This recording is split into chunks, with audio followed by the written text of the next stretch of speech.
Welcome to Shambani Farm. Today, the 31st of March 2019.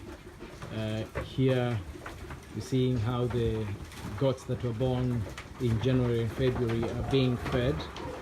They are not yet going out for grazing, but we have already taught them, how to graze, particularly feeding them on thorny trees, thorny bushes, as well as lucina and other types of tree fodders that we have available here at the farm. The kids are growing well. We had a little bit of a situation on fleas, but we are now managing it very well. Discovered that Paranex works very well with regard to fleas. The growth is also going okay.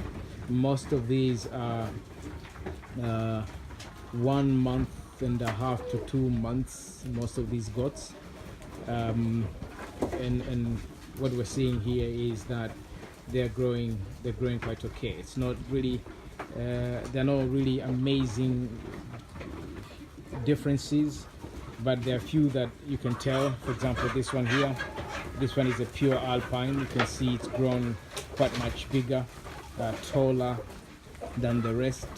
This one is a crossbreed of a Nubian and a small East African goat, while this is a pure alpine. This is a crossbreed of a Saanen and a small East African goat, as well as this one here, as well as this one over here. But there are remarkable difference when we look at the Boer and the red Kalahari kids, especially the pure kids, but even the crossbred ones. So this one here is a crossbred Kalahari red kid, and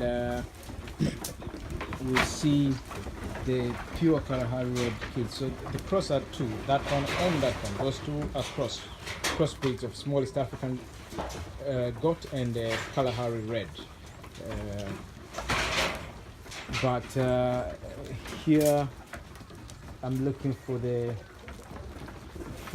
Kalahari red kid. This one here, you can see this one here is a bit thicker than the crossbred ones, and then the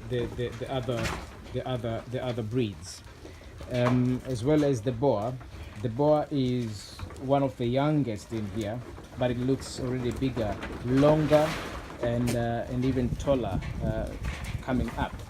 So that just goes to tell us that Boer and Kalahari red are superior when it comes to growth rate, and also in terms of putting up weight amongst the goats. Now, majority of these goats here are crossbreeds, so hence you see they almost got strong growth, competing with trying to compete with the Boers, the pure alpines, etc. Because when you have the hybrid vigor, the growth rate becomes different from when it is a pure breed of a small East African origin. So you'd expect if there was a small East African goat here, a pure one, it would be much more smaller than these ones that we have here. So a few minutes ago they were feeding on this tree here. It is neem, the neem tree, and now they've been feeding on this one here. It's a I don't know the name, but it's a thorny bush that is very popular in my surroundings here, and my goats, the adult goats, really love it. So we do the same for the kids. We introduce to them what their parents eat, and we get to see how they take it up. So really excited with the progress. All the kids that were born in January and February, the 28 kids, are alive.